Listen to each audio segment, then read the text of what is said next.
Hello, everyone, and welcome to Great Expeltations, a discussion about our annual report where we share our cybersecurity trends and predictions for the year ahead. I'm John Hencinski, Vice President of Security Operations at Expel. With me is Steve Edwards, Director of Detection and Response Engineering. Say hi, Steve. Hey there. Appreciate it. Thanks, Steve. Thanks so much for being here. To provide a bit of background on our annual report, well, let's start with who wrote it. It's entirely written by our SOC leadership team. The way to think about our annual report is we looked at the patterns and trends of every security incident that we identified in 2022 and looked for things like outliers. Like, what are the key themes that we're seeing in our data? And the whole goal and purpose of our annual report is simple. What we want to do, the aim, is to translate security events into strategy for every organization or any reader of our annual report. So the things that you'll see in our report are things like, what are the top attack vectors that we're seeing? What are the top classes of attacks that we're actually seeing from attackers? And what are the top things that organizations can do to reduce risk for their organizations? Our report and prediction spans 4 key areas. Identity-based attacks, still public enemy number 1. We'll dive deeper into this, but think things like business email compromise and an account compromise. The second main theme that we saw is identifying the patterns and trends that we're seeing for compromise in the 3 major public clouds. Think AWS, GCP, and Azure. Our report also talks about what we're seeing from a ransomware perspective. And when we say ransomware, we're talking about really pre-ransomware activity, the type of activity that precedes ransomware deployment. And finally, in our report, we dive deep into what we're seeing for phishing techniques, because it's a common attack vector used to gain access to an organization. So with that out of the way, let's dive deeper into identity-based attacks. All right. So Steve, our report really highlighted the growing trend of identity threats. What are you seeing? Well, I think this shouldn't come as a surprise to people who follow these types of things. Across the incidents that we've seen, it accounted for about half. And that's been pretty consistent with our viewpoint as well. Everything old is still new again. And if you think back, I don't know, John, if you've seen the 1995 movie Hackers, but even as far back as then, a lot of the attacks in that movie was centered around identity and password compromise. Yeah, it's a really, really good reference there. You talked about identity compromise. Like, in our report, we call out that business email compromise specifically in Microsoft 365 was the top threat identified. Like, we talked about the movie Hackers, and, identity was an initial entry there. But, like, Steve, why do we think that these scams still remain so successful? Well, I think the problem is you can't patch the human operating system. And so the vulnerability here isn't a software one, but it's that humans can be lied to. And so the industry continues to try to catch up by adding new layers of complexity to passwords and multi-factor authentication and more modern technology like U2F.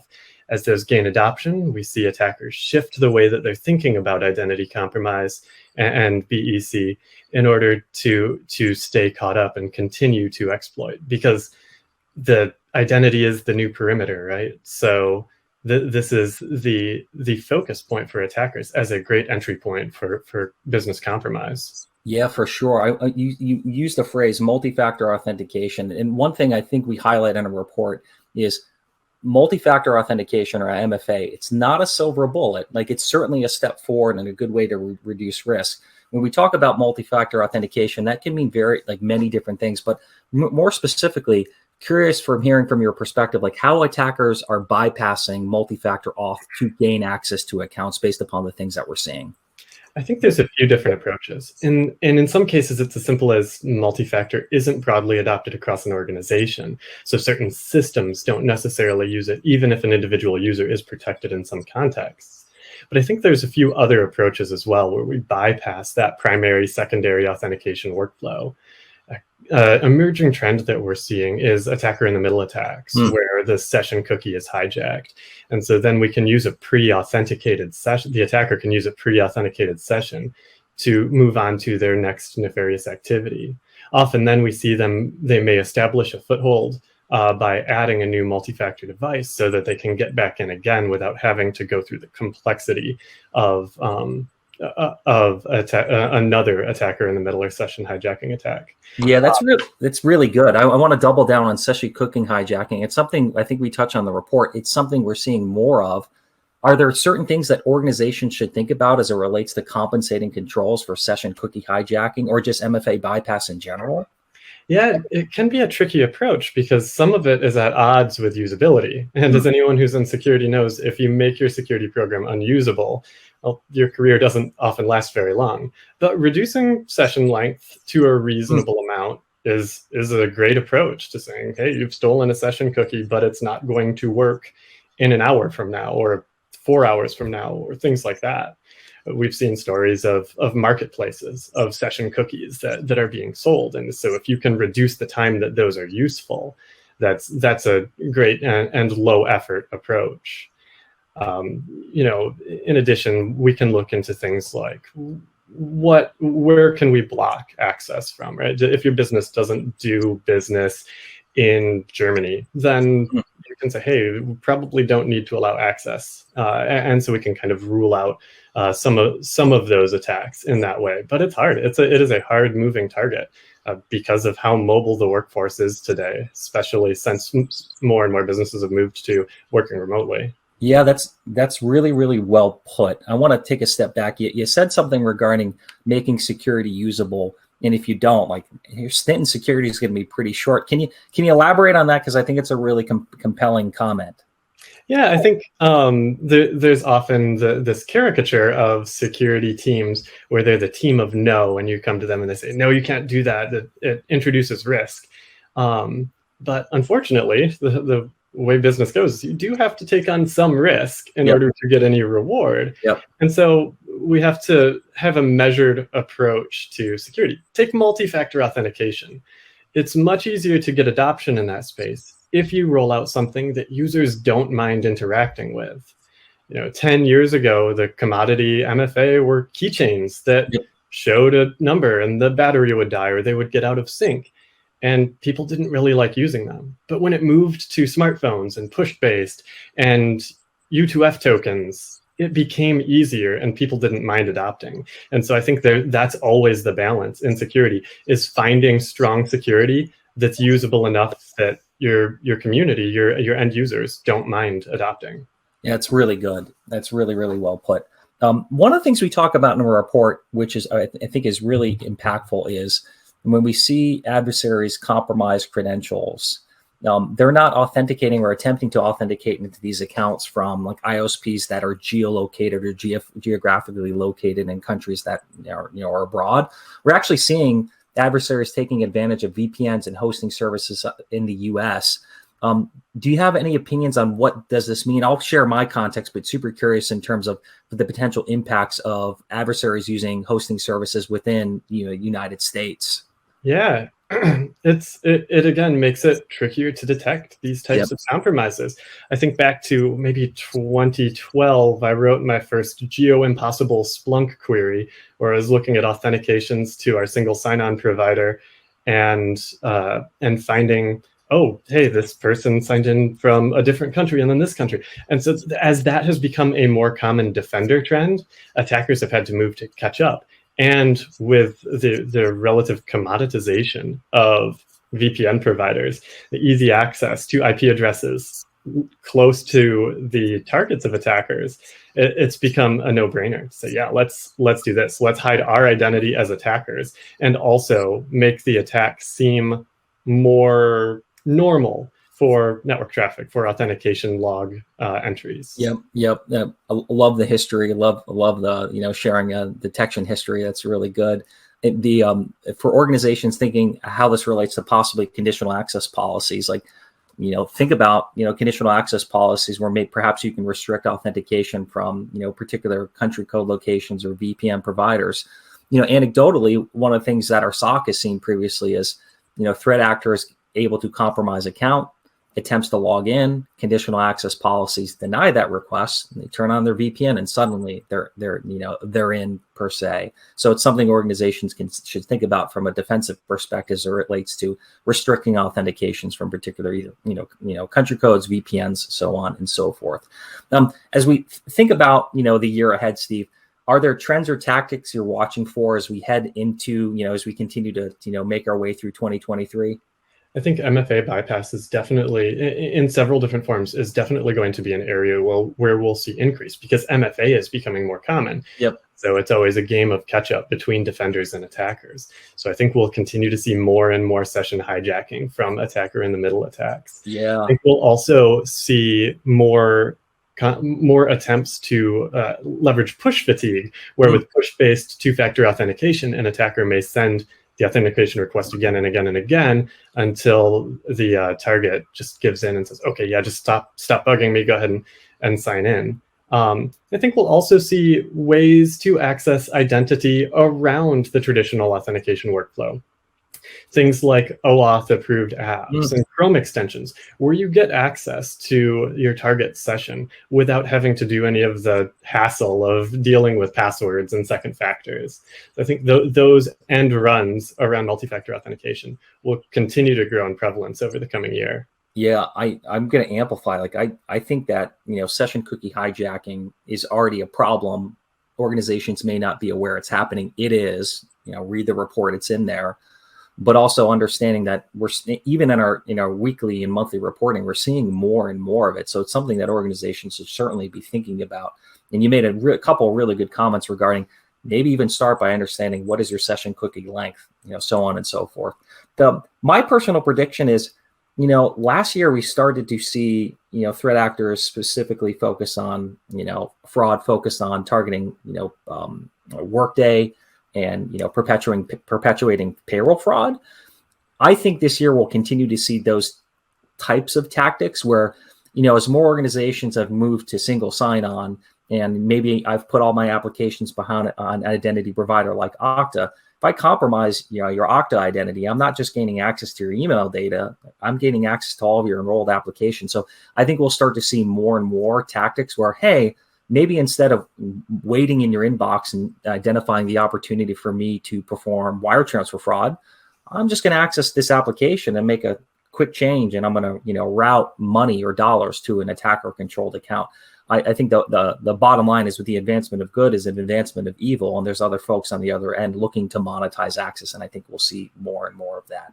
That's a really good point. I think with SSO compromise, there's something that becomes even more complicated, where it's not just one session that you need to terminate. It becomes a hunt and find game to track down everything the attacker has done and make sure that you've really gotten them out of the system after they get in, especially with long-lived sessions. So again, kind of going back to that paradigm of may need to take away some amount of comfort in order to protect the organization.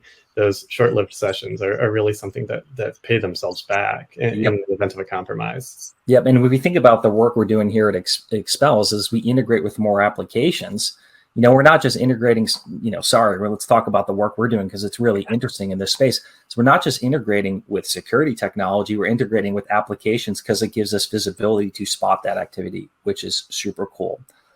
Shifting topics just a little bit, it's not all bad news per se. There are things that organizations can do to protect themselves from risks associated with identity threats. So, Steve, from your perspective, where do you see the biggest gaps in organizations' compensating controls? Is it MFA? Is it something else? How should organizations think about improving their overall security posture? Yeah, I think MFA is still something where we can see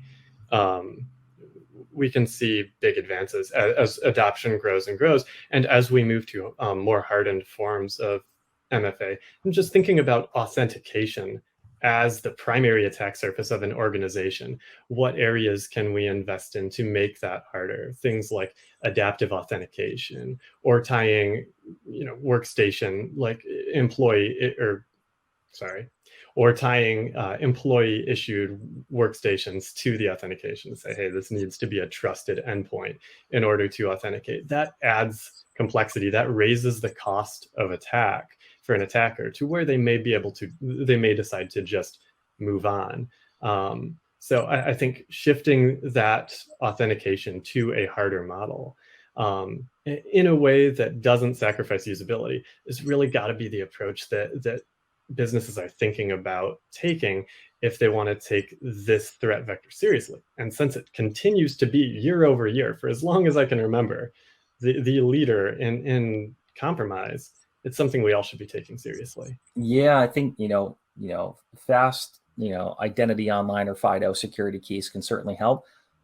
Are there other things that organizations should be thinking about? Maybe, FIDO only factors are not realistic for, a specific organization.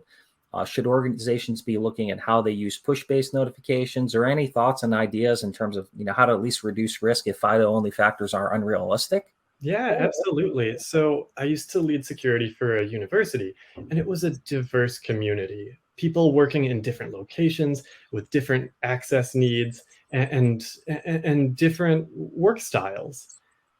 We should definitely consider objectively what the strongest factors are. And moving to something like U2F provides a ton of value in phishing protection, but it doesn't always work, and it can be expensive and hard to roll out.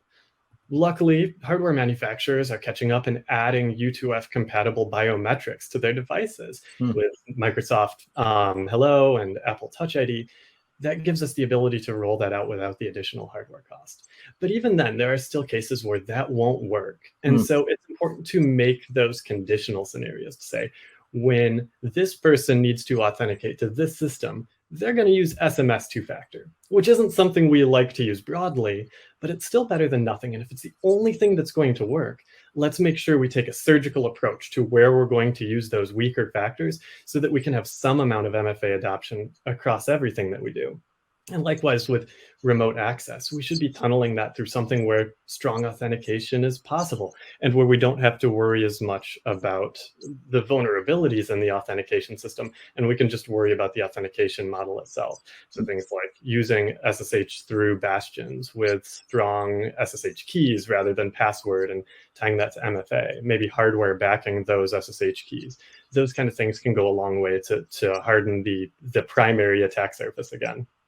You mentioned a couple things. This concept of usability is really important. It's, there's sometimes where, given the usability and the problem we're trying to solve, we have to use a weaker factor of multi-factor auth. That's, in some cases, that's what has to be done. From a detection and response engineering perspective, I think that the call out here is understand perhaps where you lack preventive controls, or maybe even when those preventive controls are a little bit weaker, think about deploying detective controls in those areas as well.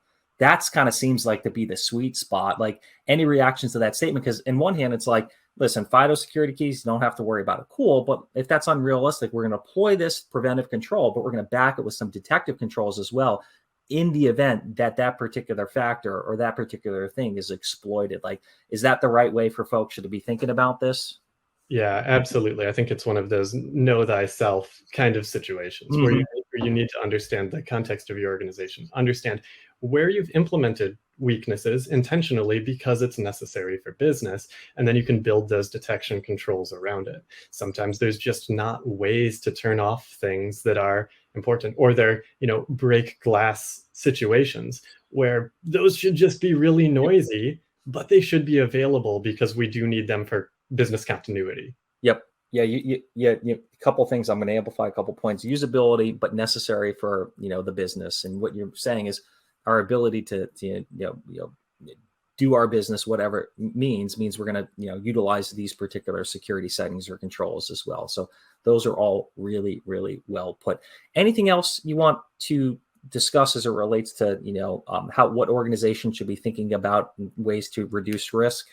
Yeah, absolutely. I mean, we talked about a number of things already, and we also talked about some of the weaknesses in network zone blocking and ASNs, geolocations, things like that. It's not a silver bullet, but why not do it, right? Like, it may not block everything, but we used to say defense in depth, but I think it's still a reasonable approach to say, hey, if you don't need it, turn it off, right? If you don't need the weaker MFA factors, turn them off. If you don't need this country, block authentication from it until you get a service ticket saying that you need to turn it on. And even then, maybe take that surgical approach. Say, only finance is ever going to work from Germany. And so we can create those policies to make it less likely that those kinds of compromises could occur. Yeah, it's a kind of replay it back is, having context about the business or your business is going to be key. Usability, the ability to enable, your employees to achieve the right outcomes. but also understanding the context of the business, because you might have to, take a lesser approach to securing the thing. But, when you combine that with solid detective controls as well to spot when something is maybe exploited or there's a problem here, those kind of two working hand in hand. Because to me, security is the process of maintaining an acceptable level of risk. Sometimes that risk goes up and sometimes go down. Security is a process that's no end state. It's all of these things working in concert together that helps us achieve those right outcomes. So perfect. Why don't we shift topics here? In our threat report, we also talk a lot about what we're seeing from the ransomware threat landscape. So, Steve, in our report, we talked mostly about what we're seeing for pre-ransomware activity. What are some of the things that we saw, and what are the things that organizations should be watching for? Well, I think the most noteworthy is we've seen a dramatic increase in pre-ransomware activity from our last report. And so it's really important that if a business doesn't have a strong EDR strategy in place today, that should be your plan for this year. Beyond that, we've seen attackers shifting the way that they're delivering ransomware to keep up with those strategies. So a huge segment of pre-ransomware activity that we've seen is JavaScript files to gain initial access. We've also seen some amount of activity with ISO files and Microsoft Office macros as well, but by and large, like JavaScript executables are something where we're really seeing that as a prevailing trend here this year. Yeah, the way I kind of like the TLDR of what we're seeing is, if you want to be able to defend and resist against ransomware or pre-ransomware activity, the activity that precedes ransomware deployment, got to control the self-installation attack surface on Windows. Right? We're not actually, you and I aren't talking about, oh my goodness, those 0-day vulnerabilities, they got us again. These are all just, that require user interaction. I'm going to send you a file. I'm going to tell you, hey, open, download the double click. It's basically the double click attack surface on Windows. And I'll provide my personal opinion. I'm curious how you think about this. Like, I want to be clear. This is not me blaming the employee, not at all. Like, just knowing from a defensive perspective, these aren't exploits. These are just taking advantages of features in terms of how the Windows operating system works.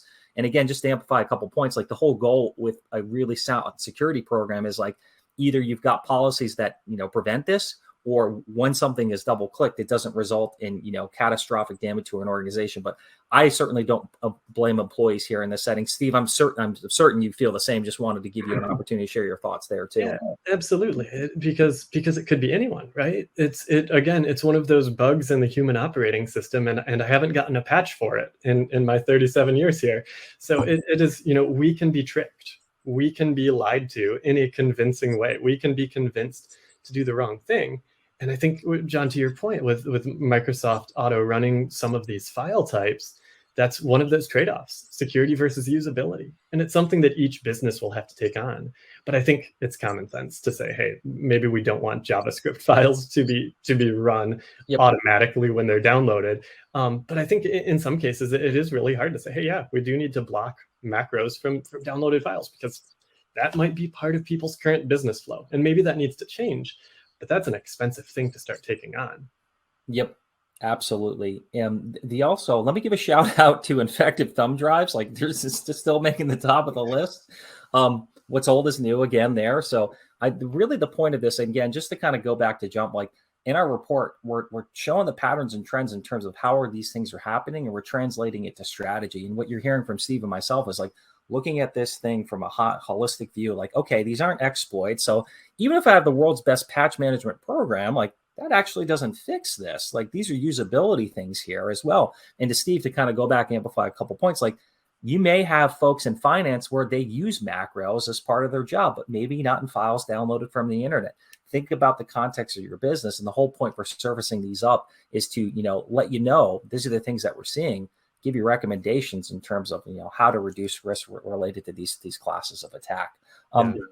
Anything else to add on this, Steve? Yeah, I think a point that you've brought up a couple of times is these aren't 0-day attacks. And there's a good reason for that. 0-day attacks are really expensive. Yeah. And attackers want to spend the bare minimum to complete their attack. So using these commodity style attacks that rely upon common configurations and misleading end users in a way that can be convincing, it works, and it's not that expensive.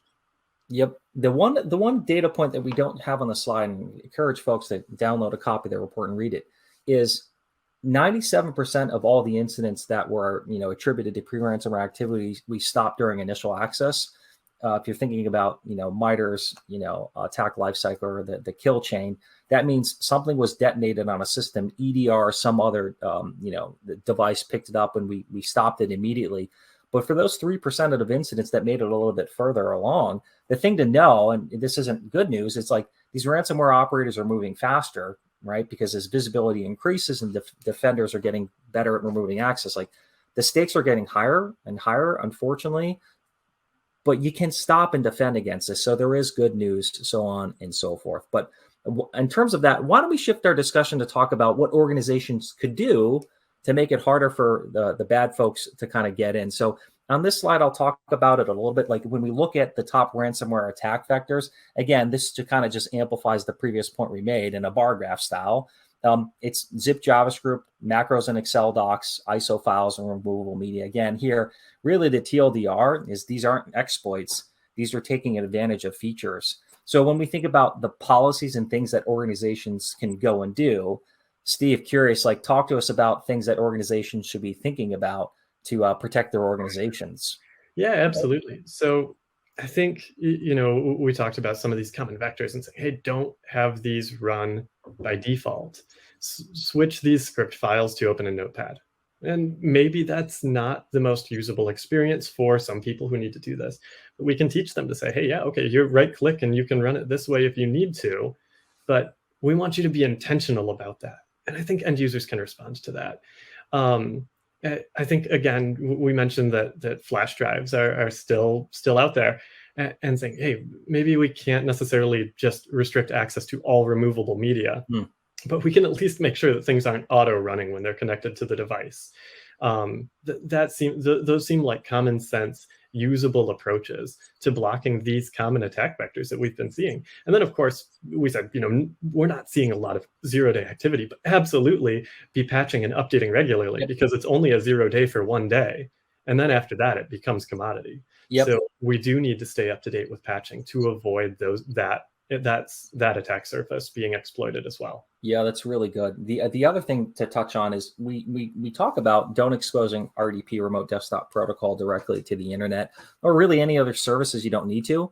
The one thing organizations should think about is, a vulnerability management or vulnerability scanning program that's at least kind of surveying and has an understanding of what is internet facing.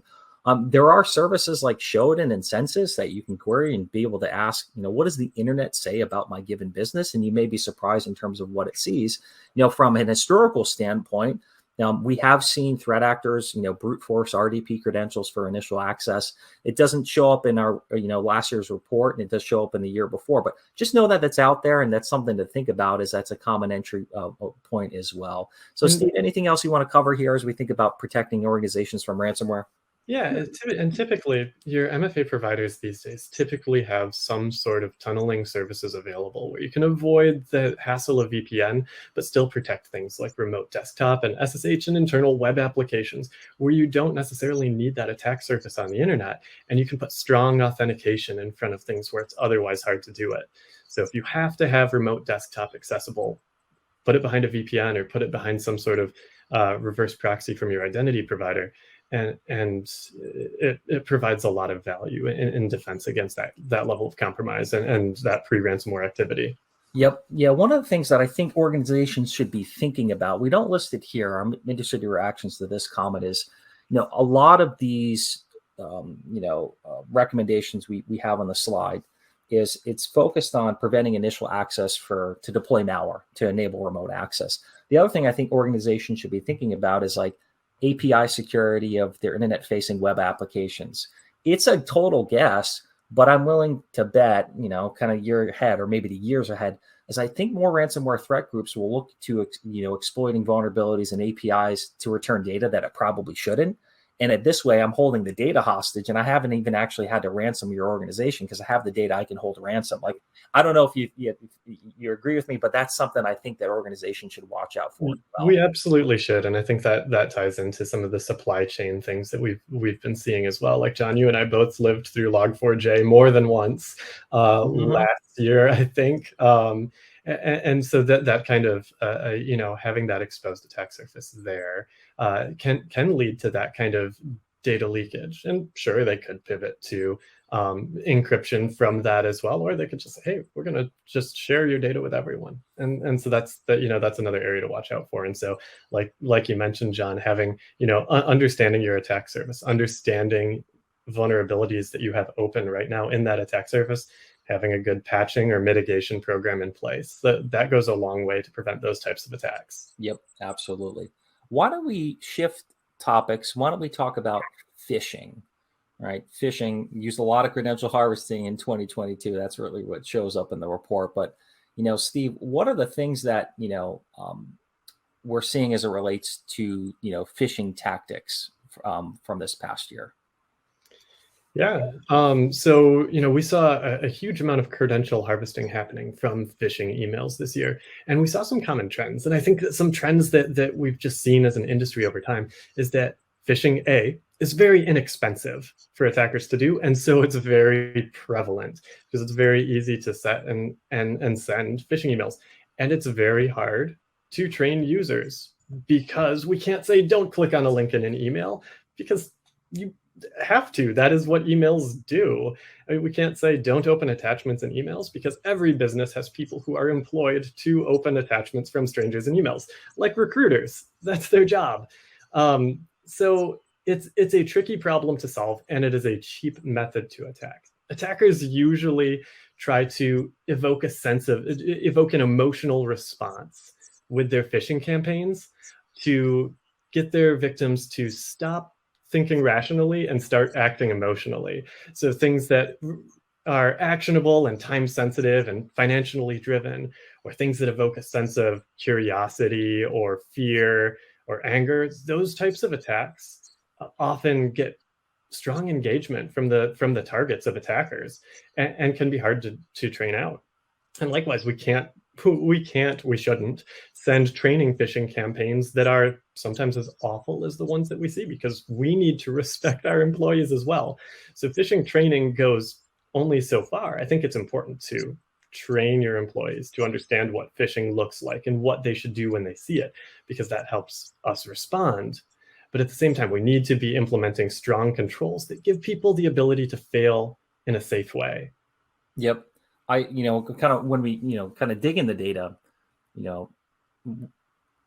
the audience, in terms of when I interpret this data, it's really, we're seeing a lot of malicious emails that ultimately land on a credential harvesting site. Now, there are a couple ways to think about that. Is number one, I think, when you tie back to what we're seeing from an identity perspective, we're seeing a lot of account compromise to perpetuate, fraud. But the other thing we mentioned earlier is we're seeing a shift from credential harvesting sites that aim to just grab your credential. Now with tools like Evil Engine X2, where I can, facilitate session cookie theft, like all of that is happening. So in this data, think a couple of things. Like, we're seeing links to credential harvesters, but now we're seeing, more adversary in the middle phishing, and we're still seeing legacy credential harvesting sites as well. The other thing to call out here is a lot of the time when we spot a compromised account, or a malicious email, it's coming from an account that was previously compromised. What I mean by that is, like, it's a compromised Gmail account or M365 account.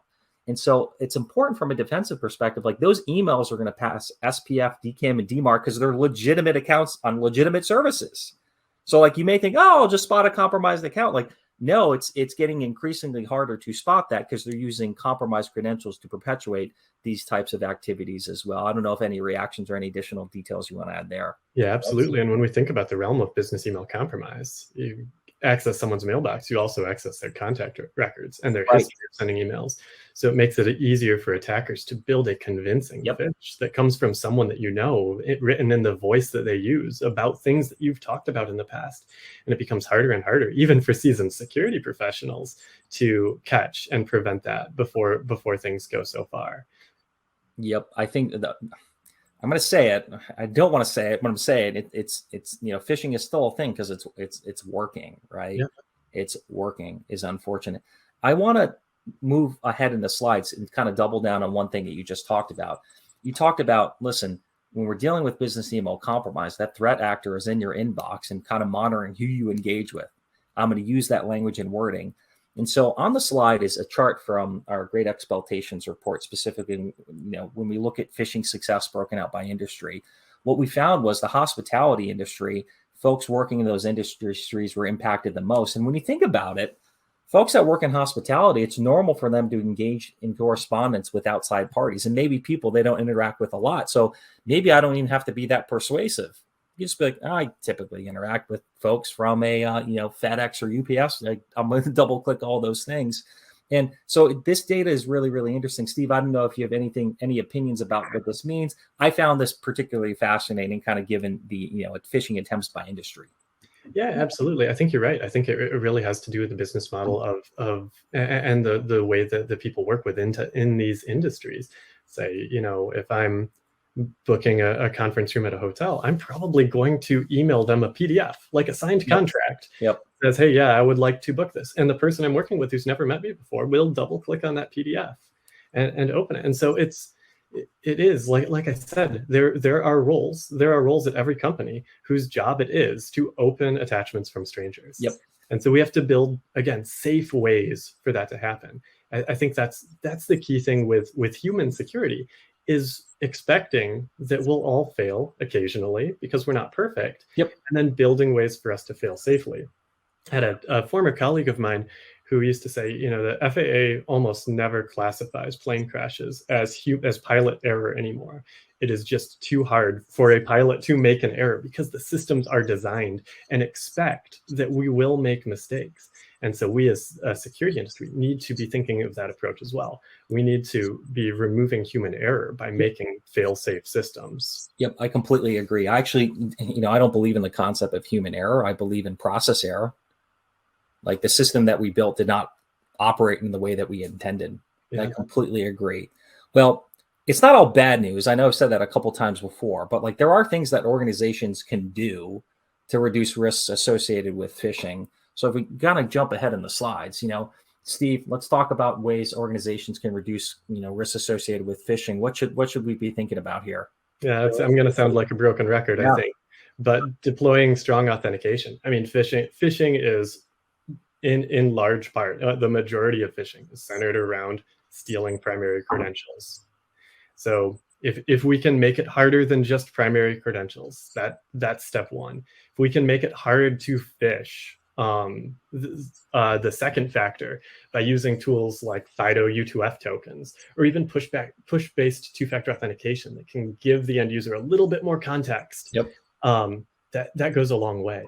I think we also need to think about, with the emergence of more attacker in the middle and session hijacking attacks, how we think about reducing session time in our business. And John, you mentioned DMARC, and I would be remiss if I didn't call that out as well. Definitely protect your business's reputation. It protects your business from phishing, but it protects other businesses from being phished by you. Yep. Because if you don't have a strong email authentication program with DMARC and SPF and DKIM, it's trivial to send email as your business and use it for nefarious purposes. Yep. Yeah.